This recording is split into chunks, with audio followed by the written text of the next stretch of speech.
नमस्कार दोस्तों, बहुत बहुत स्वागत है आप सभी का सरकार स्टडी बेस्ड एजुकेशन में। आज के इस वीडियो में हम MPPSC 2020 के मुख्य परीक्षा के पाठ्यक्रम को पूर्ण करने की सीरीज चल रही है यहाँ पे, जिसके अंतर्गत हम प्री प्लस मेंस दोनों का सिलेबस कंप्लीट कर रहे हैं। उसके अंतर्गत हम तीसरे प्रश्न पत्र को हम पढ़ेंगे, यानी विज्ञान एवं तकनीकी। इसके अंतर्गत जो इकाई 2 है, इसमें आवर्त सारणी के बारे में जो डिस्कस करने का यहाँ पे बताया गया है, जो सिलेबस में दिए गए हैं वो हम आज डिस्कस करेंगे। ठीक है, आवर्त सारणी और आवर्तता, ये टॉपिक आज हमारा होने वाला है।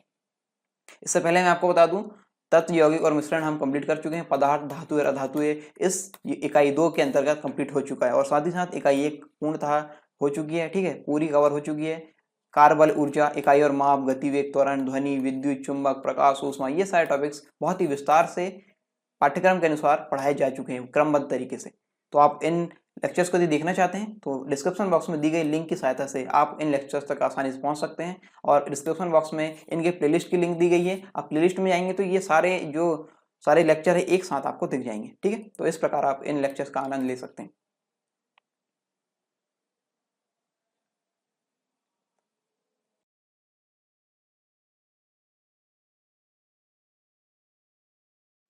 यदि आप MPPSC और व्यापम से संबंधित एग्जाम की तैयारी कर रहे हैं तो अनअकैडमी आपके लिए लेकर आए हैं लाइव स्पेशल क्लासेस और free test series. Live special classes में आपको क्या मिलेगा? आपको इंटरेक्ट करने का मौका मिलेगा टॉप एजुकेटर्स से, और आपको लाइव क्लासेस मिलेगी। और इसके लिए आपको डाउनलोड करना होगा अनअकैडमी का ऐप, और आपको लॉगिन होना पड़ेगा और अपना गोल चूज करना पड़ेगा MPPSC और व्यापम से संबंधित। और आपकी लर्निंग यहाँ से स्टार्ट होती है only on India's largest learning platform Unacademy पर। अनअकैडमी का जो ऐप है इस प्रकार दिखता है, और आप यहाँ पे जो अपना गोल चूज करेंगे वो इस प्रकार कर सकते हैं, MPPSC और व्यापम से संबंधित। साथ ही साथ यहाँ पे आपको मिलते हैं डाउट क्लियरिंग सेशन। आप अपने डाउट क्लियर कर सकते हैं इन सेशन में अपने क्वेश्चन भेज के, और आप यहाँ पे टाइप करके कर सकते हैं अपने क्वेश्चन, वहाँ पे भेज सकते हैं। और साथ ही साथ इमेज के फॉर्म में भी वहाँ पे भेज सकते हैं। इसके साथ आप जो MCQ वगैरह जब कंडक्ट कराए जाएंगे तो आप पोल के माध्यम से अपने MCQ का आंसर वहाँ पे दे सकते हैं। साथ ही साथ PDF और नोट्स यदि डाउनलोड करना है तो यहाँ पे इसका भी ऑप्शन है।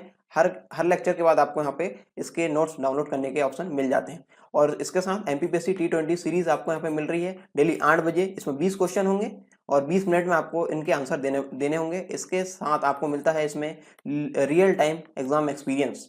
और ये जो पेपर होगा इसमें जो भी डाउट होंगे आपको वो कंप्लीट जो आपके क्लियर कराए जाएंगे 8:30 बजे से 9:30 बजे तक डेली, जो टॉप एजुकेटर्स है उनके द्वारा। फ्री लाइव क्लास और प्लस क्लास में क्या फर्क है? यहाँ पे प्लस क्लास में आपको मिलेंगे complete syllabus, unlimited practice sets और PDF नोट्स यहाँ पे अनलिमिटेड मिलेंगे आपको, और all doubt solve by top educators. और यदि आप फ्री क्लास यहाँ पे ज्वाइन करेंगे तो आपको यहाँ पे ये सारी चीज़ें जो हैं वो लिमिटेड हो जाएगी। इसके और क्या बेनिफिट्स है? आप अपने पसंदीदा टीचर से पढ़ सकते हैं, और विभिन्न प्रकार के यहाँ पे बैच है, आप उन बैच को ज्वाइन कर सकते हैं। और यहाँ पे डाउट क्लियरिंग सेशन भी होते हैं, और यहाँ पे पोल भी क्रिएट कराए जाते हैं, कमेंट्स आप कर सकते हैं जो भी आपके कमेंट्स हैं, और यहाँ पे क्विज भी सॉल्व कराई जाती है। 1 सब्सक्रिप्शन आपको लेना पड़ेगा और अनलिमिटेड एक्सेस आप इससे प्राप्त कर सकते हैं। आप यहाँ पे इन लेक्चर्स को डाउनलोड कर सकते हैं, इन वीडियोस को डाउनलोड कर सकते हैं, ऑफलाइन आप देख सकते हैं बाद में, और PDF भी डाउनलोड कर सकते हैं रिविजन के लिए। आप देख सकते हैं यहाँ पे जो बैच है अक्टूबर में वो इस प्रकार से शुरू होने वाली है। जैसे MPSI का बैच है, MPSI की बैच, जो अन्य बैच, सेकंड बैच है। ठीक है, इस प्रकार से जो अन्य बैच है, आप इनमें से जो भी आपको पसंद है आप इन बैच में एनरोल हो सकते हैं। सब्सक्रिप्शन लेते टाइम आप हमारे प्रोमो कोड का यूज कर सकते हैं। प्रोमो कोड है सरकार 10, इससे आपको 10% तक की छूट मिल सकती है इस सब्सक्रिप्शन में। तो इस प्रोमो कोड का उपयोग आप जरूर करें। आप इस क्लास का सब्सक्रिप्शन ले सकते हैं, और ये पढ़ाई जा रही है मध्य प्रदेश के टॉप एजुकेटर्स के द्वारा। आवर्त सारणी एवं आवर्तिता के अंतर्गत जो टॉपिक पढ़ने हैं वो ये हैं: तत्वों के वर्गीकरण की आवश्यकता। तत्वों के वर्गीकरण के प्रारंभिक प्रयास के अंतर्गत हम पढ़ेंगे धातु अधातु वर्गीकरण, डोबेराइनर कैट्रिक नियम, न्यूलैंड्स का अष्टक नियम और मेंडलीफ की आवर्त सारणी। और आधुनिक आवर्त सारणी से पहले कि जो इतने टॉपिक्स है वो हम यहाँ डिस्कस करने वाले हैं। ठीक है, आधुनिक आवर्त सारणी हम अभी डिस्कस नहीं करेंगे, ये अगले टॉपिक्स में हम इसे डिस्कस करेंगे। ठीक है, तो ये है, इतने जो टॉपिक्स है वो हम डिस्कस करेंगे। टॉपिक है आवर्त सारणी, पीरियोडिक टेबल। बहुत ही इंपॉर्टेंट है क्योंकि इसमें हम जो देखते हैं सारणी, जो नॉर्मल सारणी रहती है या अन्य प्रकार की जो सारणी रहती है, उसमें हम किस लिए यूज करते हैं उसे? हम उसे करते हैं किसी भी चीज या वस्तु या फिर अन्य चीजों को यहाँ पे अरेंज करने के लिए, व्यवस्थित करने के लिए हम उसका यूज करते हैं सारणी का। सारणी में क्या क्या चीज होती है? सारणी में होती है पंक्ति, ठीक है, पंक्ति और स्तंभ। पंक्ति और स्तंभ। आपने एक्सेल शीट में भी देखा होगा, एमएस एक्सेल शीट में, ठीक है, एक्सेल शीट में भी देखा होगा। तो वहाँ पे क्या होती है, वहाँ पे होती है पंक्ति होती है और कॉलम होते हैं, ठीक है, या कॉलम या फिर हम इसका बोल सकते हैं स्तंभ, ठीक है, स्तंभ बोल सकते हैं। पंक्ति और स्तंभ या फिर रो और कॉलम वहाँ पे देखने को मिलता है। वहाँ पे बहुत सारे डेटा को अरेंज किया जाता है। इसी प्रकार यहाँ पे तत्वों को वर्गीकृत करने के लिए सारणी का उपयोग किया गया, ठीक है, सारणी का उपयोग किया गया जिसको हम बोले आवर्त सारणी। जो मॉडर्न आवर्त सारणी है यानी आधुनिक आवर्त सारणी है, उसको बनाने से पहले बहुत सारे वैज्ञानिकों ने अपने प्रयास किए, बहुत सारे तरीके यहाँ पे अपनाए गए और बहुत सारा दिमाग यहाँ पे लगा। तो उसको पढ़ने से पहले यानी मॉडर्न जो आवर्त सारणी है यानी आधुनिक आवर्त सारणी, उसको पढ़ने से पहले जो भी आवर्त सारणी के लिए प्रयास किए गए वो हम उसके बारे में यहाँ पे हम देखने वाले हैं, ठीक है। प्रकृति में स्थित प्रत्येक पदार्थ किसी न किसी तत्वों के मिश्रण अथवा यौगिकों से निर्मित है। जैसे कि हम पढ़ चुके हैं, यहाँ पे जो भी पदार्थ है या जो भी चीजें हैं, ठीक है, वो या तो तत्वों से तत्व होते हैं, या तो मिश्रण होते हैं, या यौगिक होते हैं। तो ये मिश्रण और यौगिक होते हैं वो किससे बने होते हैं, वो बने होते हैं तत्वों से, ठीक है, तत्वों से बने होते हैं मिश्रण और यौगिक, हमने पढ़ चुके हैं। तो यहाँ पे तत्व इस प्रकार बहुत ही आवश्यक हो जाते हैं क्योंकि ये एक प्रकार से बेस हो जाते हैं किसके, मिश्रण और यौगिक के।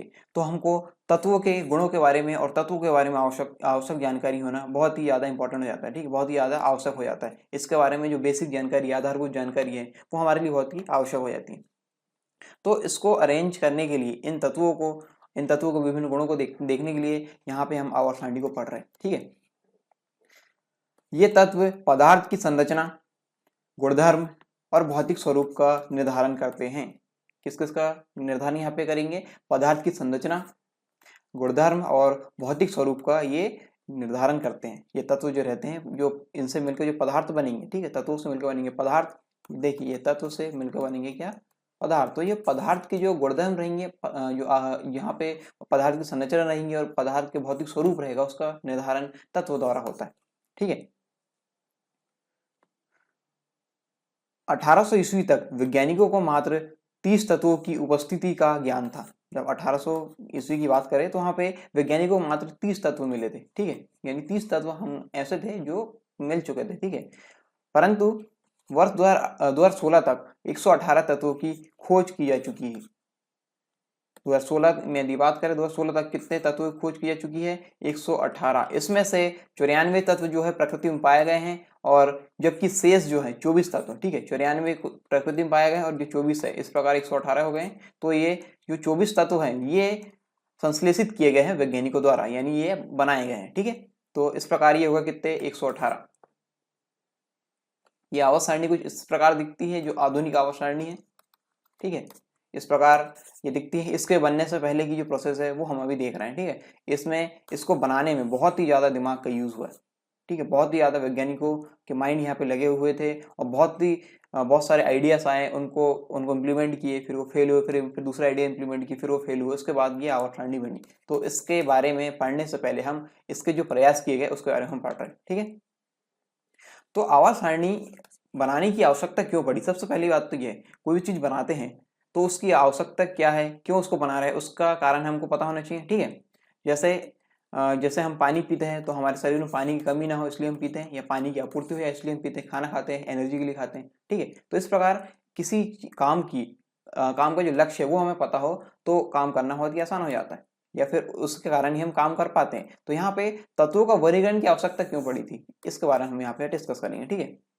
जैसा हमने पढ़ा कि कैसे वस्तुओं एवं प्राणियों को उनके गुणधर्म के आधार पर वर्गीकृत किया जा सकता है। वस्तुओं को हम उनके गुणधर्मों के आधार पर वर्गीकृत कर सकते हैं, प्राणियों को भी हमने उनके गुणधर्मों के आधार पर वर्गीकृत किए हैं, ठीक है। स्तनधारी जीव और जो स्तनधारी जीव नहीं है, उस प्रकार से हम कई सारे अरेंजमेंट किए, ठीक है, प्राणियों संबंधित, जो कि हम बायोलॉजी में पढ़ते हैं, और वस्तुओं संबंधित हम डेली लाइफ में देखते हैं इसका, ठीक है। अन्य स्थिति में भी हमें गुणधर्मों के आधार पर व्यवस्थित होने के उदाहरण मिलते हैं। जैसे देख लेते हैं, डेली लाइफ में हम देखते हैं, दुकानों पे जाते हैं तो दुकानों में साबुनों को एक साथ एक स्थान पर रखा जाता है, ठीक है। आपने जब भी मॉल वगैरह गए होंगे या शॉप कोई गए होंगे तो वहाँ पे देखते हैं कि जो जैसे ग्रोसरी शॉप या किराने की दुकान, तो वहाँ पे साबुन वगैरह एक साथ रखी रहती है सारी, लेकिन उसमें भी कई सारे अरेंजमेंट होते हैं। इसके बारे में हम अभी बात करेंगे, ठीक है।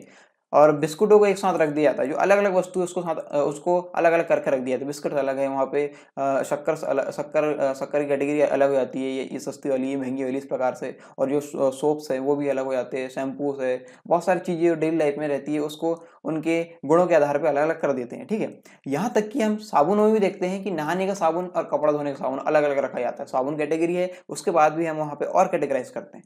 इसी प्रकार ये जो अरेंजमेंट है, इसी प्रकार वैज्ञानिकों ने भी तत्वों को उनके गुणधर्मों के आधार पर वर्गीकृत करने के लिए कई प्रयास किए, ताकि अव्यवस्थित को व्यवस्थित किया जा सके, ठीक है। इस जैसे कि हमको कपड़ा धुलना है, तो हम जाके साबुन वाले कॉलम में या फिर साबुन वाले एरिया में जाके हम कपड़े धुलने का साबुन उठा के ला लेंगे और अपना काम कर लेंगे। इसी प्रकार जो तत्व है, तत्व में किसकी आवश्यकता कहाँ पड़ रही है, उस तत्व को हम लेकर हम अपना यूज ले सकते हैं। इसीलिए यहाँ पे वैज्ञानिकों ने जो आवर्त सारणी है उसको बनाई, तत्वों के व्यवस्थित वर्गीकरण के लिए, कि हम उसे कहाँ यूज करेंगे, कौन से गुणधर्म होंगे उसके। इसी प्रकार यहाँ पे आवर्त सारणी को बनाने की आवश्यकता महसूस हुई। सबसे पहले ज्ञात तत्वों को धातु एवं अधातु में वर्गीकृत किया गया। जो तत्व है जो ज्ञात थे उनको, कितने ज्ञात थे यहाँ पे, देखिए यहाँ पे ज्ञात थे 1800 में 30 तत्व यहाँ पे ज्ञात थे, ठीक है। 30 तत्व नहीं, 30 एलिमेंट्स, 30 तत्व यहाँ पे 1800 में ज्ञात थे। तो उसी को, जितने ज्ञात थे उसी को हमने, यानी जो हमारे वैज्ञानिक है उन्होंने वर्गीकृत करने का प्रयास किया, ठीक है। जैसे जैसे तत्वों एवं उनके गुणधर्मों को बारे में हमारा ज्ञान बढ़ता गया, वैसे वैसे उन्हें वर्गीकृत करने के प्रयास और किए गए, और ज्यादा हमने उसको वर्गीकृत करने का प्रयास किया। सबसे पहले किस में वर्गीकृत किया हमने, धातु और अधातु में, ठीक है।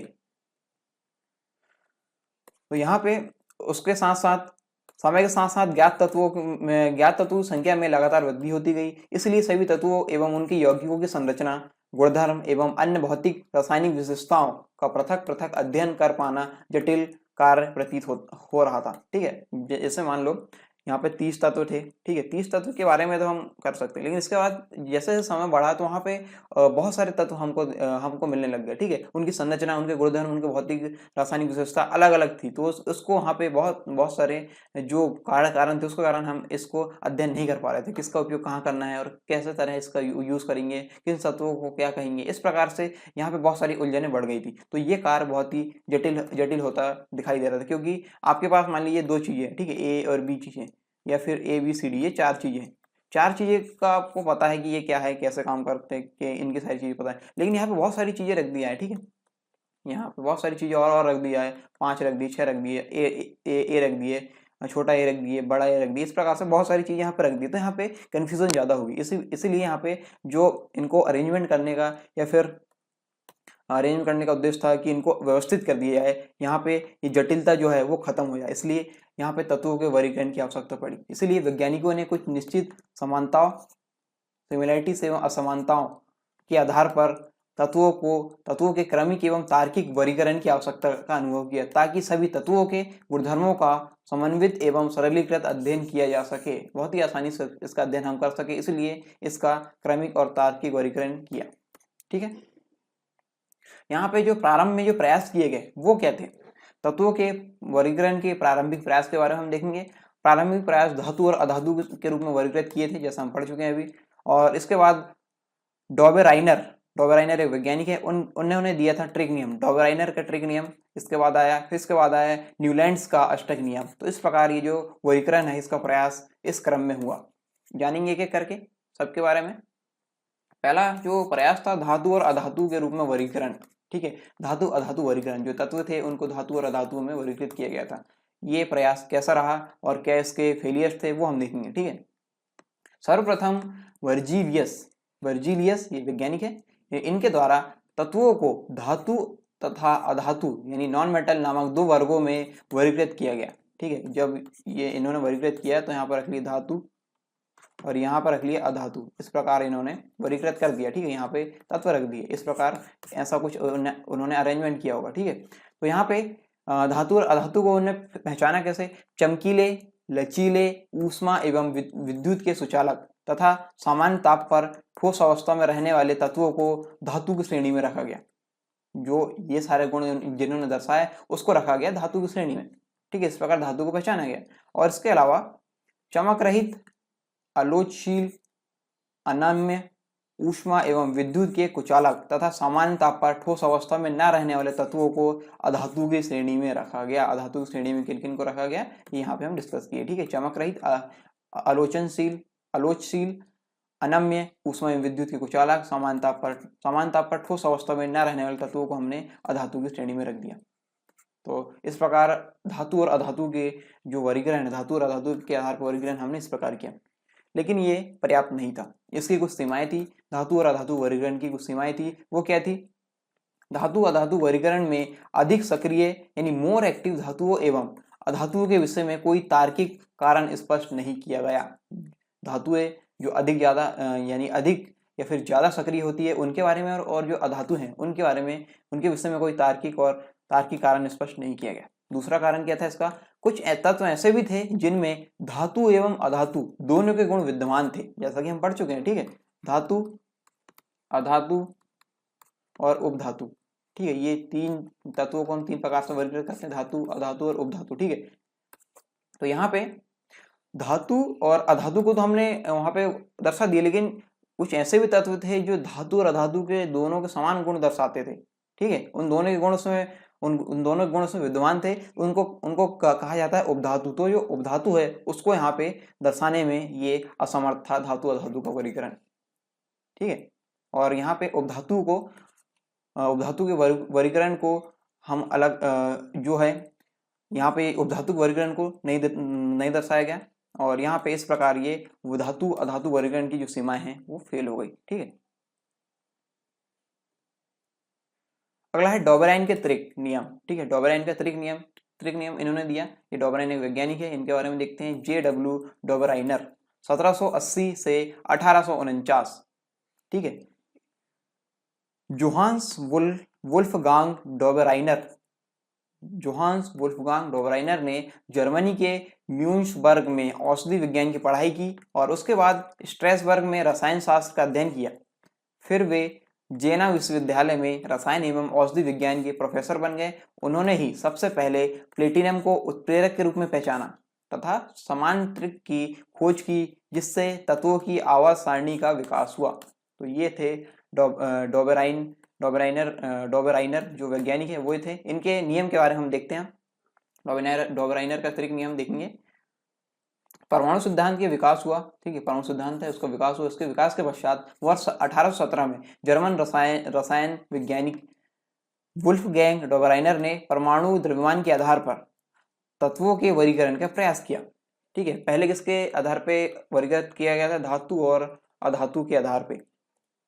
ठीक है, धातु और अधातु के आधार पे हम यहाँ पे वर्गीकृत किया गया था। इसके बाद जो अगला जो क्रम आया वो आया किसके? परमाणु द्रव्यमान के आधार पर तत्वों के वर्गीकरण का ये अगला चरण आया। ठीक है, तो यहाँ पे डॉबराइनर द्वारा परमाणु द्रव्यमान के आधार पर तत्वों का वर्गीकरण का प्रयास किया गया। ठीक है, तो डॉबराइनर ने ऐसे तीन तत्वों के समूह निर्धारित किए जो समान गुण प्रदर्शित करते थे। ठीक है, ऐसे तीन तत्वों के समूह निर्धारित किए जो समान गुण प्रदर्शित करते थे। इनका नियम क्या था?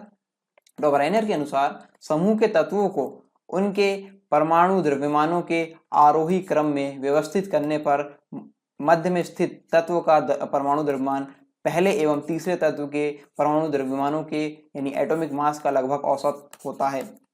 क्या मतलब हुआ इसका? ये देखो, इसका मतलब ये हुआ कि यहाँ पे जो अरेंजमेंट हुआ था वो हुआ था आरोही क्रम में, यानी असेंडिंग ऑर्डर में। ठीक है, असेंडिंग ऑर्डर जो होता है ना, पहले छोटे से बड़े के रूप में। ठीक है, छोटे से बड़े, यानी यहाँ पे जो अरेंजमेंट लिया गया था परमाणु द्रव्यमान के अनुसार लिया गया था।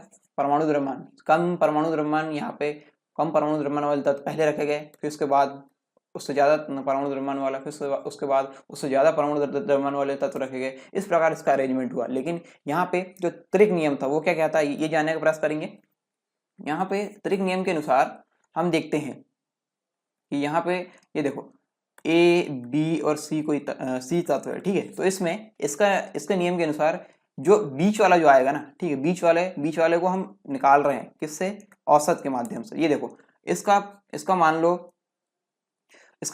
जो परमाणु द्रव्यमान है वो है ए, औसत मान है ए, एग्जाम्पल के तौर पर ले रहे हैं। ठीक है, ये किस प्रकार आया है उसको समझाने का आपको प्रयास कर रहा हूँ। ठीक है, तो एक ये रख दिए और ये है, ये तीसरा तत्व ये है, पहला तत्व ये है, ये पहला तत्व हो गया।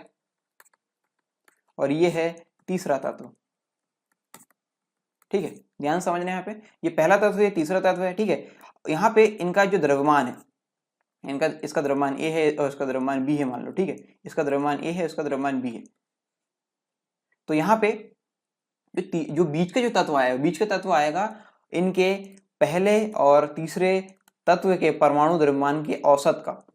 ठीक है, यहाँ पे क्या आएगा, इनका औसत कितना आएगा परमाणु द्रव्यमान का। इनके परमाणु द्रव्यमान का औसत कैसे निकालेंगे, ए प्लस बी बटे 2, ए प्लस बी बटे 2 इसका औसत निकलेगा। तो इसका औसत जितना आएगा, जितना परमाणु द्रव्यमान यहाँ पे निकलेगा, ठीक है, इसका औसत जितना परमाणु द्रव्यमान यहाँ पे निकलेगा, उस वाले तत्व को हम यहाँ पे रखेंगे इनके बीच में, ऐसा ये बताएगा। ठीक है, जितना औसत आएगा, जितना द्रव्यमान यहाँ पे आया, इन दोनों को औसत निकालने पे उतना द्रव्यमान हम यहाँ पे देखेंगे जो हमारे पास तत्व उपस्थित है, उसको फिर यहाँ पे अरेंज कर देंगे।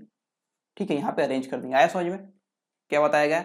पहले और तीसरे को लिए उन दोनों का औसत निकाले, औसत जितना आया फिर उतना औसत का हमने उतने द्रव्यमान का हमने क्या देखे, तत्व देखे कहाँ पे जो उपस्थित है, उसको यहाँ पे अरेंज कर दिए बी वाले सेक्शन में। ठीक है, यहाँ पे यही हुआ है, ये अगली स्लाइड है यहाँ पे देखनी। ठीक है, यहाँ पे तत्व के अनुसार हम बताते हैं आपको। देखते हैं यहाँ पे लिथियम, सोडियम और पोटेशियम। यहाँ पे देखिए ये पहला तत्व है, ठीक है, और ये तीसरा तत्व है। तो यहाँ पे दूसरे को कैसे लेंगे, ये देखो यहाँ पे देखिए 7, इसका परमाणु द्रव्यमान कितना है, लिथियम का 7, पोटेशियम का कितना हो गया 39, इसका औसत कितना हो जाएगा, औसत यानी 1 और 2 पद है यहाँ पे बटे 2 आ जाएगा। तो यहाँ पे कितना हो जाएगा देखो 46 बटे 2, तो 46 बटे 2 कितना हो जाएगा, 2 दूनी 4 2 3 6 यानी 23, यानी 23 परमाणु द्रव्यमान, 23 एटॉमिक मास यूनिट। परमाणु द्रव्यमान को हम कैसे मापते हैं, एटॉमिक मास यूनिट में, एएमयू में नापते हैं। ठीक है, तो एएमयू 23 एएमयू वाले तत्व को हमने ढूंढे। 23 एएमयू तत्व कौन सा मिला हमको, सोडियम, तो सोडियम को हमने रख दिया यहाँ पे। ठीक है, ये डॉबराइन के त्रिक नियम है। तो इस प्रकार इसमें अरेंजमेंट हुआ था। ठीक है, इस प्रकार डॉबराइन ने ये तरीका यहाँ पे दिया। 3 तत्व के इन समूह को त्रिक यानी ट्रायड्स कहा गया। 3 समूह इस प्रकार से ये वर्गीकृत किए गए, उनको ट्रायड्स कहा गया। तो ये था डॉबराइन का त्रिक नियम। इसी प्रकार हम देखते हैं आगे वाले, इस वाले कंडीशन में भी यही हुआ। कैल्शियम का है 40, बेरियम का है यहाँ पे 137, इन दोनों का औसत निकला, तो ये आ गया। हमने यहाँ पे SR यानी स्ट्रॉन्सियम को यहाँ पे बीच में रख दिए। फिर यहाँ पे देखिए हमने यहाँ पे फिक्स नहीं, यहाँ पे लगभग की बात हो रही है। ठीक है, अब आप ये मत आर्गुमेंट करना कि सर यहाँ फिक्स नहीं आ रहा, उसके आसपास लगभग वाला जो भी आ रहा है, जो औसत आ रहा है, उसको वहाँ पे रख रहे हैं। ठीक है, यहाँ पे 35.45 क्लोरीन का है और आयोडीन का है 126.9। इसका जो औसत आएगा वो औसत कौन सा है, यहाँ पे ब्रोमीन का जो परमाणु द्रव्यमान वो यहाँ पे निकला, तो ब्रोमीन को हम यहाँ पे ला के क्या रख दिए। तो इस प्रकार ये अरेंजमेंट था किसका, डॉबराइन का।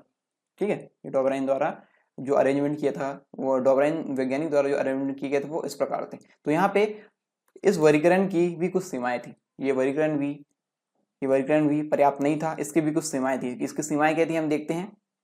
सभी तत्वों को डॉबराइनर द्वारा परिभाषित त्रिक समूह में वर्गीकृत नहीं किया जा सका।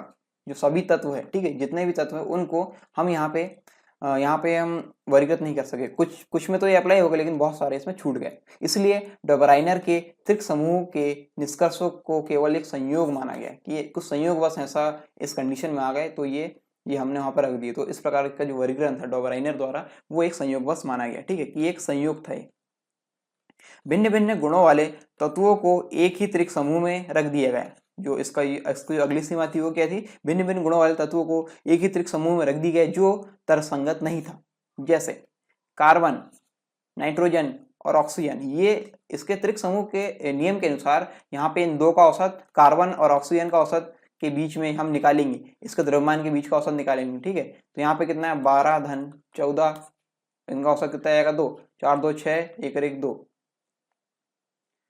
1 और 1। ठीक है, यहाँ पे हो गया, नहीं कुछ गड़बड़ की है। यहाँ पे तीसरा लेना था हमको, 1 मिनट सॉरी, यहाँ पे 12 और 16 लेना है हमको। ठीक है, मैंने 12 और 14 ले लिए, कोई बात नहीं, फिर से चलते हैं। 12 और 16 को लिए हमने, 12 16 बटे 2, यहाँ पे हो जाएगा 4 6 2 8, 1 और 1 2, 28 बटे 2। यहाँ पे हो गया कितना 28 बटे 2, 28 बटे 2 कितना हो गया 14। इसका औसत कितना निकला 14। 14 वाले को हमने यहाँ रख दिया, नाइट्रोजन का परमाणु द्रव्यमान कितना हो गया 14। 14 वाले को हमने किसके बीच में रख दिए, कार्बन और ऑक्सीजन के बीच में। यहाँ पे नाइट्रोजन इस प्रकार हमने वर्गीकृत कर दिए। लेकिन ये ठीक नहीं था, क्योंकि इसके गुण भिन्न भिन्न, इन तीनों के गुण भिन्न भिन्न हैं, इसलिए ये दूसरी सीमा थी किसकी, डोबराइनर के त्रिक नियम की। तो ये दो सीमाओं के कारण ये फेल हो गया, ज्यादा देर तक ये नहीं चल पाया। ठीक है, अगला प्रयास किया गया न्यूलैंड्स के द्वारा। न्यूलैंड्स वैज्ञानिक है, इन्होंने दिया अष्टक नियम इन्होंने दिया। ठीक है, 1865 ईस्वी में अंग्रेज रसायन विज्ञानी जॉन अलेक्जेंडर न्यूलैंड्स, कौन थे, जॉन अलेक्जेंडर न्यूलैंड्स, इनका पूरा नाम था न्यूलैंड्स का। इन्होंने तत्वों के वर्गीकरण की एक नवीन संकल्पना प्रस्तुत की। न्यूलैंड्स के अनुसार यदि सभी तत्व, इनके अनुसार देखना यहाँ पे थोड़ा ध्यान रखना, यदि सभी तत्वों को उनके परमाणु द्रव्यमान, यहाँ पे ध्यान रखना किसकी बात हो रही, परमाणु द्रव्यमान, मैं रिपीट कर रहा हूँ, परमाणु द्रव्यमान। ठीक है, ये बहुत इंपॉर्टेंट है, इसलिए बार बार रिपीट कर रहा हूँ इसको। ठीक है, यदि सभी तत्वों को उनके परमाणु द्रव्यमान के आरोही क्रम में व्यवस्थित किया जाए, आरोही मतलब यहाँ पे असेंडिंग ऑर्डर होता है। ठीक है, असेंडिंग ऑर्डर जो रहेगा, छोटा फिर बड़ा फिर बड़ा फिर बड़ा, इस प्रकार ये रहता है। ठीक है, बढ़ता हुआ क्रम जो जाएगा, छोटे से बड़ा असेंडिंग ऑर्डर जाएगा। तो यहाँ पे द्रव्यमानों के, परमाणु द्रव्यमानों के आरोही क्रम में व्यवस्थित किया जाए इनको तत्वों को, तो प्रत्येक आठवां जो तत्व है, प्रत्येक जो आठवां तत्व आएगा, यहाँ पे देखिए, यहाँ पे 1 2 3 4 5 6 7। ठीक है, इस प्रकार ये हमने परमाणु द्रव्यमान के अनुसार इसको अरेंज किए, 7 होगा। ठीक है, पर जो आठवां जो तत्व आएगा, आठवां तत्व पहले स्थान के तत्व से गुणधर्मों के समान होगा। जो आठवां हमने यहाँ पर लाएंगे ना, ठीक है, तो आठवां ये कहना चाह रहा है कि जब आठवां आएगा तो यहाँ पे पहले तत्व का जो गुणधर्म रहेंगे, ठीक है, वही रहेंगे किसके, आठवें तत्व के गुणधर्म। तो यहाँ पे ये दोनों क्या समान गुणधर्म दिखाएंगे। इसकी तुलना किससे की गई, संगीत के अष्टक नियम यानी 7 सुरों के पश्चात उसमें दोहराव होता है। ठीक है, सारे गाँव पादा निशा जो भी होता है, उसके बाद जो दोहराव होता है, ठीक है, जो 7 के बाद वापस आता है, तो वहां पे जो 7 के बाद जो आठवां है, आठवां किसके नीचे आएगा, पहले के नीचे। तो पहले और आठवें में जो गुण रहेंगे वो समान रहेंगे, ये यहाँ पे न्यूलैंड्स के अष्टक नियम में बताया गया, इसलिए इसे न्यूलैंड्स का अष्टक नियम कहा गया। क्या कहा गया, अष्टक नियम। इस प्रकार के वर्गीकरण में तत्वों के गुणधर्मों में आवर्ती दोहराव, पीरियोडिक रिपीटिशन की प्रवृत्ति देखी गई। ठीक है, इस प्रकार का वर्गीकरण किया गया, इसमें क्या आवर्ती दोहराव देखा गया, क्योंकि कुछ निश्चित अंतराल के बाद वो रिपीट हो रहे हैं, और रिपीट होने के बाद 7 के बाद जब आठवां आ रहा है, ठीक है, फिर इसके बाद आगे आएंगे तो फिर उसके नीचे जो आएगा, ठीक है, 7 के बाद फिर यहाँ पे आठवां आए, फिर इसके बाद कुछ और आए, फिर कुछ और आएगा। तो यहाँ पे ये जो तत्व आएंगे, इनके गुणधर्म समान रहेंगे। ठीक है, तो यहाँ पे क्या हुआ, आवर्ती दोहराव। ठीक है, यहाँ पे क्या देखा गया, आवर्ती दोहराव की प्रवृत्ति यहाँ पे देखी गई। न्यूलैंड्स के अष्टक नियम के अनुसार लिथियम के बाद 8वें स्थान पे आएगा सोडियम। ठीक है, ये लिथियम आया, फिर 8वें स्थान पे कौन सा आएगा, यहाँ पे सोडियम। इसके बाद 8वें स्थान पे आएगा पोटेशियम। ठीक है, लिथियम, सोडियम और पोटेशियम, इस प्रकार ये पहले पे आया, फिर 8वें पे आया, फिर इसके 8 के बाद फिर ये आएगा। ठीक है, ये पोटेशियम आएगा। तो यहाँ पे इसलिए इन तत्वों के गुणधर्म लगभग समान है। ठीक है, इन तत्वों के गुणधर्म लगभग समान होते हैं। तो इस प्रकार ये अष्टक नियम यहाँ पे फॉलो कर गया, इस प्रकार इन्होंने जो बताया था वो यहाँ पे फॉलो कर गया। ठीक है, लेकिन इस नियम की भी कुछ सीमाएं थी, ये भी नियम ज्यादा टाइम तक नहीं चल पाया। इस नियम की सीमाएं क्या थी, इस वर्गीकरण में हाइड्रोजन को उचित स्थान नहीं दिया गया, हाइड्रोजन का जो स्थान था वो यहाँ पे नहीं दिया गया, एक निश्चित स्थान यहाँ पे नहीं बताया गया न्यूलैंड्स के द्वारा। अगला है कैल्शियम के बाद तत्वों में अष्टक नियम का पालन नहीं होता है। कैल्शियम तक किया गया, ये अष्टक नियम कैल्शियम तक गया, लेकिन उसके बाद के तत्वों में इसका पालन नहीं हुआ। अगला है संक्रमण तत्वों, इसको इंग्लिश में बोलेंगे ट्रांजिशन एलिमेंट, को अष्टक नियम के अंतर्गत वर्गीकरण योग्य नहीं माना गया। जो संक्रमण तत्व होते हैं उनको हम इसके अंतर्गत नहीं माना गया, अष्टक नियम के अंतर्गत। ठीक है, तो ये 3 इसकी सीमाएं थी न्यूलैंड्स की। ठीक है, इसके बाद आए वैज्ञानिक कौन से, मेंडलीफ बहुत ही महान वैज्ञानिक है, और आवास सारणी के अंतर्गत, आवास सारणी के वर्गीकरण में इन्होंने बहुत ही महत्वपूर्ण भूमिका निभाई। जानते हैं मेंडलीफ के बारे में, दमित्री इवानोविच मेंडलीफ 1834 से लेके 1907। ठीक है, इनके बारे में जानेंगे। मेंडलीफ का जन्म 8 फरवरी 1834 में रूस के पश्चिमी साइबेरिया के टोवोल्स्क स्थान में हुआ। अपनी प्रारंभिक शिक्षा के बाद मेंडलीफ अपनी मां के प्रयासों के कारण ही विश्वविद्यालय में प्रवेश पा सके। अपनी खोज को उन्होंने मां को समर्पित करते हुए लिखा। उन्होंने ये लिखा कि उन्होंने मुझे उदाहरण देकर समझाया, प्यार से समझाया, अपने शेष संसाधनों एवं शक्ति व्यय करके मेरे साथ विभिन्न स्थानों पर गई। वह जानती थी कि विज्ञान की मदद से बिना हिंसा के, लेकिन प्यार एवं दृढ़ता से अंधविश्वास, असत्य धारणाएं एवं गलतियों को दूर किया जा सकता है। ठीक है, ये इनकी माँ के बारे में इन्होंने लिखा। ठीक है, उनके द्वारा प्रस्तावित तत्वों की व्यवस्था को ही मेंडलीफ की आवास सारणी कहा गया। आवास सारणी रसायन में एकमेव सिद्धांत साबित हुआ। ठीक है, इससे नए तत्वों की खोज के लिए प्रेरणा मिली। तो इनके द्वारा जो वर्गीकरण किया गया था, इसके बाद ही नए तत्वों की खोज के लिए प्रेरणा मिली। ठीक है, अभी तक हमने देखा कि जो उपलब्ध थे उनके बारे में बता दिया गया, लेकिन जो नए तत्व आने वाले हैं, क्योंकि लगातार तत्व जो है खोजे जा रहे हैं, तो उसको हम कहाँ अरेंज करेंगे, वो अरेंज करने के बारे में बताया मेंडलीफ ने। ठीक है, जानते हैं इनके बारे में। और वर्ष 1869 में रूसी रसायन वैज्ञानिक दमित्री इवानोविच मेंडलीफ ने तत्वों के वर्गीकरण की दिशा अधिक सार्थक एवं तार्किक प्रयास किए। इस दिशा में अधिक सार्थक एवं तार्किक प्रयास किए। मेंडलीफ ने तब तक ज्ञात 63 तत्वों को उनके गुणधर्मों, जब अरेंज कर रहे थे इसका वर्गीकरण कर रहे थे, तो तब तक कितने तत्व हो चुके थे? 63। ठीक है, 63 तत्वों को उनके गुणधर्मों, परमाणु द्रव्यमान एवं रासायनिक गुणों में समानता के आधार पर इन्होंने वर्गीकृत किया, जो तत्व वहां पे मौजूद थे। ठीक है, तो मेंडलीफ ने तत्वों के परीक्षण से निष्कर्ष निकाला कि यदि सभी तत्वों को उनके बढ़ते हुए परमाणु द्रव्यमान के क्रम में, ठीक है, यहाँ पे इनका नियम आप याद रखिए, क्या ये क्या कहना चाह रहे हैं, यहाँ पे जो वैज्ञानिक वो क्या कहना चाह रहे हैं, ये देखिए, मेंडलीफ ने तत्वों के परीक्षण से निष्कर्ष निकाला कि यदि सभी तत्वों को उनके बढ़ते हुए परमाणु द्रव्यमान, ठीक है, मैं फिर से रिपीट करता हूँ, बढ़ते हुए परमाणु द्रव्यमान, इसके के क्रम में व्यवस्थित कर दिया जाए इनको, यदि सभी तत्वों को उनके बढ़ते हुए परमाणु द्रव्यमान के क्रम में व्यवस्थित कर दिया जाए, तो तत्वों के गुणधर्मों में कुछ निश्चित अंतरालों पर दोहराव आता है। ठीक है, कुछ निश्चित अंतराल आएंगे, उसके बाद इसमें दोहराव आने लगेगा। ठीक है, कुछ निश्चित अंतराल के बाद क्या आएगा? दोहराव। कुछ निश्चित अंतराल गए, फिर दोहराव। ठीक है, यहाँ से यहाँ तक गए, फिर यहाँ पे आए, फिर यहाँ पे जो इनके गुण है वो रिपीट होने लगेंगे। तो ये जो दोहराव था, ठीक है, इसको बोला गया, इसे मेंडलीफ का आवर्ती नियम कहा गया, मेंडलीव्स पीरियोडिक लॉ इससे कहा गया। ठीक है, इसी के अनुसार उन्होंने अपने जो नियम है वो दिए। इसके अनुसार जो मेंडलीफ का आवर्ती नियम था, इसके अनुसार तत्वों के गुणधर्म उनके परमाणु द्रव्यमानों के आवर्ती फलन होते हैं। तत्वों के जो गुणधर्म जो रिपीट हो रहे हैं वो क्या होंगे? उनके परमाणु द्रव्यमान, क्योंकि इन्होंने क्या किया था, परमाणु द्रव्यमान के आरोही क्रम में इन्होंने जमाया था, पहले छोटा परमाणु द्रव्यमान वाला, फिर से बड़ा परमाणु द्रव्यमान वाला, फिर से बड़ा परमाणु द्रव्यमान वाला तत्व रखा, इस प्रकार से रखा उन्होंने। उसके बाद यहाँ पे उन्होंने ये बताया कि तत्वों के गुणधर्म उनके परमाणु द्रव्यमानों के आवर्ती फलन होते हैं। ठीक है, आवर्ती फलन, जब वो रिपीट होंगे तो उनके जो गुण रहेंगे, ठीक है, इस वाले जो हमने यहाँ समझा था, जो गुण रहेंगे वो क्या रहेंगे? समान होते आएंगे, यानी आवर्ती फलन मतलब वहां से ये रिपीट होने लगेंगे। तो ये नियम था किसका? मेंडलीफ का। ठीक है, मेंडलीफ द्वारा ये नियम दिया गया। इसको इंग्लिश में बोलते हैं properties of elements are periodic function of their atomic masses. ठीक है, आगे देखते हैं इनके बारे में। तो मेंडलीफ ने तत्वों को उनके परमाणु द्रव्यमान के आरोही क्रम में व्यवस्थित करते हुए समान गुणधर्म वाले तत्वों को समान वर्ग यानी सेम कॉलम में रखा। इस प्रकार समूह एवं आवर्तों यानी ग्रुप्स एंड पीरियड्स में विभाजित एक व्यवस्थित सारणी तैयार हुई। इसमें देखो, इसमें हम क्या देख रहे हैं यहाँ पे?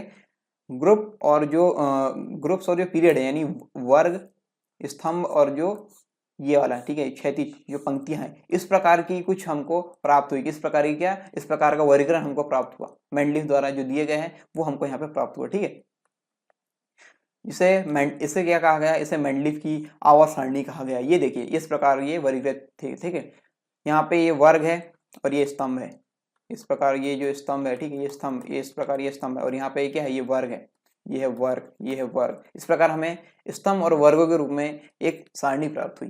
ठीक है, जिसको कहा गया मेंडलीफ की आवास सारणी। यहाँ पे तत्वों का वर्गीकरण इस प्रकार किया गया। ठीक है, और जानेंगे इसके बारे में। इसके साथ ही मेंडलीफ ने अपनी आवर्त सारणी में कुछ रिक्त स्थान भी छोड़े, या ऐसा हमने बात की थी ना। यहाँ पे क्या हुआ कि जो नए तत्व की खोज के लिए यहाँ पे जो प्रेरणा मिली थी ना, वो किस कारण मिली थी? क्योंकि इन्होंने क्या किया था, इन्होंने ये किया था कि जो नए तत्व आएंगे भविष्य में, उनके लिए उन्होंने रिक्त स्थान छोड़ दिया था। खाली जगह वहाँ पे छोड़ दी थी इन्होंने, ठीक है। और रिक्त स्थान उन स्थानों पर भरे जाने वाले तत्वों के गुणों की भविष्यवाणी भी की। रिक्त स्थान किसके आधार पर छोड़ा, ताकि उस प्रकार उस गुण के जो तत्व आएंगे उसको वहां रखा जाएगा, ठीक है। जो भी भविष्य में जो खोजे होंगी इस प्रकार के गुण यदि वो तत्व दर्शाएंगे तो उनको उसके रिक्त स्थानों पर रख दिया जाएगा, ठीक है, जो गुण वो दर्शाएंगे उसके अनुसार पे। तो इस प्रकार इन्होंने जो रिक्त स्थान छोड़ता उससे भविष्य में जो तत्व खोजे जाएंगे उनको रखने का रास्ता यहाँ पे साफ हुआ। बाद में ऐसे अनेक तत्व खोजे गए जिनके गुण मेंडलीफ द्वारा बताए गए गुणों के लगभग समान थे, मतलब इनकी जो भविष्यवाणी थी वो ठीक थी, ठीक है। इनके जो बाद में जो भी तत्व खोजे गए उनके जो गुणधर्म थे मेंडलीफ द्वारा बताए गए गुणों के लगभग समान थे, तो उनको यहाँ पे अरेंज करना आसान हो गया, ठीक है। तो इस प्रकार यहाँ पे देखिए, यहाँ पे ये रिक्त स्थान छोड़ दिए गए थे, ये रिक्त स्थान छोड़ दिए गए, यहाँ तो भरे तो ये है, लेकिन ये रिक्त स्थान, ये रिक्त स्थान, इस प्रकार ये रिक्त स्थान यहाँ पे छोड़ दिए गए थे, तो इनको फिर बाद में भर दिया गया, ठीक है। जो तत्व मिले तो वैसे ही तत्व मिले जिनके गुणधर्म उन्होंने पहले बता दिए थे, ठीक है। उसी प्रकार यहाँ पे इसको अरेंज कर दिए, लेकिन इस नियम की भी कुछ सीमाएं थी, ठीक है। ये प्रयास भी था, लेकिन ये प्रयास भी अच्छा था, लेकिन इस नियम की भी कुछ सीमाएं थी, यहाँ पे कुछ कमियां इसमें रह गई। तो कमियां क्या थी? हाइड्रोजन का स्थान, पोजीशन ऑफ हाइड्रोजन, ये स्थान यहाँ पे थोड़ा सा विवादास्पद रहा। पूर्व के परिगणों के समान मेंडलीफ भी अपनी आवाज सारणी में हाइड्रोजन को उचित स्थान नहीं दे पाए, तो हाइड्रोजन की जो पोजीशन है वो अभी तक डिसाइड नहीं हो पाई थी, ठीक है, और मेंडलीफ द्वारा भी इसे डिसाइड नहीं किया गया। दूसरी जो सीमा है इसकी वो क्या है? असंगत युग्म, यानी एनोमैलस पेयर्स, ठीक है। ये क्या था? यद्यपि यह सारणी परमाणु द्रव्यमानों के बढ़ते क्रम में तो थी, परंतु कुछ तत्वों के युग्म ऐसे थे जिनमें अधिक परमाणु द्रव्यमान वाले तत्वों को कम परमाणु द्रव्यमान वाले तत्वों से पहले स्थान दे दिया गया, ठीक है। यहाँ पे इनका जो नियम था वो क्या था? पहले कम परमाणु द्रव्यमान वाले तत्व रखे जाएंगे, फिर से ज्यादा, फिर से ज्यादा, फिर से ज्यादा, फिर उससे ज्यादा। लेकिन यहाँ पे कुछ जगह ये किया गया कि यहाँ पे थोड़ा जो अरेंजमेंट है, जो यहाँ पे इसकी जो वर्गीकरण की जो पद्धति थोड़ी सी चेंज कर दी गई। कैसे? यहाँ पे मान लीजिए किसी का 5 है, 5.4 है, और किसी का परमाणु द्रव्यमान एग्जाम्पल के तौर पर बता रहा हूँ 5.6 है, ठीक है। तो इसके अनुसार ये मेंडलीफ की जो नियम उनके अनुसार पहले क्या आएगा? 5.4 वाला जो तत्व आएगा परमाणु द्रव्यमान वाला, इसके बाद क्या आएगा? 5.6 परमाणु द्रव्यमान वाला तत्व आएगा। लेकिन यहाँ पे 5.6 वाला इसमें पहले रखा गया, इसके बाद रखा गया 5.4 AMU, यानी एटॉमिक मास यूनिट, यानी परमाणु द्रव्यमान वाला तत्व। इस प्रकार से यहाँ पे जो है वो ये गलतियां हुई यहाँ पे, ठीक है, या फिर इसकी सीमाएं थी, ये हम देख रहे हैं, ठीक है। उदाहरण के लिए हम तत्वों के अनुसार देखें तो कोबाल्ट परमाणु द्रव्यमान इसका रहता है 58.9 AMU, ठीक है, 58.9। इसके बाद देखते हैं निकेल, इसका परमाणु द्रव्यमान है 58.7, ठीक है, 58.9 है, और एक का है 58.7। तो इसके अनुसार मेंडलीफ के नियम के अनुसार कौन सा आना चाहिए? पहले आना चाहिए 58.7 वाला, यानी निकेल वाला। लेकिन यहाँ पे कोबाल्ट को आगे रखा गया, यानी कोबाल्ट परमाणु द्रव्यमान इसका ज्यादा है, उसको पहले रखा गया, 58.9 AMU परमाणु द्रव्यमान वाले को पहले रखा गया। तथा टेल्यूरियम यानी TE परमाणु द्रव्यमान जिसका होता है 128, इसको आयोडीन जिसका परमाणु द्रव्यमान 127 है, इससे पहले रख दी गई, यानी 128 वाले को पहले रख दिया गया, 127 वाले को बाद में रखा गया। तो इस प्रकार ये जो अरेंजमेंट था वो असंगत था, ठीक है, असंगत युग्म यहाँ पे ये दर्शा रहा है। तो इसकी ये दूसरी सीमा थी। अगली सीमा यहाँ पे ये है कि समस्थानिकों की स्थिति, ठीक है। यहाँ पे देखो द्रव्यमान के आरोही क्रम के अनुसार रखने में सबसे ज्यादा स्थिति किसकी आई? सबसे ज्यादा दिक्कत किसकी आई? यहाँ पे आई समस्थानिकों की। क्योंकि समस्थानिकों का मतलब क्या होता है मैं आपको बता दूं। समस्थानिक मतलब जिनका परमाणु क्रमांक समान हो लेकिन द्रव्यमान अलग अलग हो, ठीक है, द्रव्यमान यहाँ पे अलग अलग हो। समस्थानिक एक ही स्थान वाले जो रहते हैं उसमें। तो यहाँ पे देखेंगे जो एग्जांपल हम देखते हैं, जैसे कार्बन, ठीक है, कार्बन के एग्जांपल हम देखेंगे और हाइड्रोजन के एग्जांपल देखेंगे। हाइड्रोजन को तो इन्होंने रखा ही नहीं था, लेकिन फिर भी इस प्रकार से हम देख लेंगे इसमें। तो देखते हैं, मेंडलीफ की आवर्त सारणी में तत्वों के समस्थानिकों के लिए स्थान का निर्धारण नहीं किया गया था। समस्थानिक किसी तत्व के वे परमाणु होते हैं जिनका परमाणु द्रव्यमान भिन्न होता है, परंतु परमाणु क्रमांक स्थान यानी यहाँ पे देखेंगे क्रमांक एटॉमिक नंबर समान होता है, ठीक है। तो ये इनका जो अरेंजमेंट था वो यहाँ पे इनकी स्थिति क्लियर नहीं की गई थी।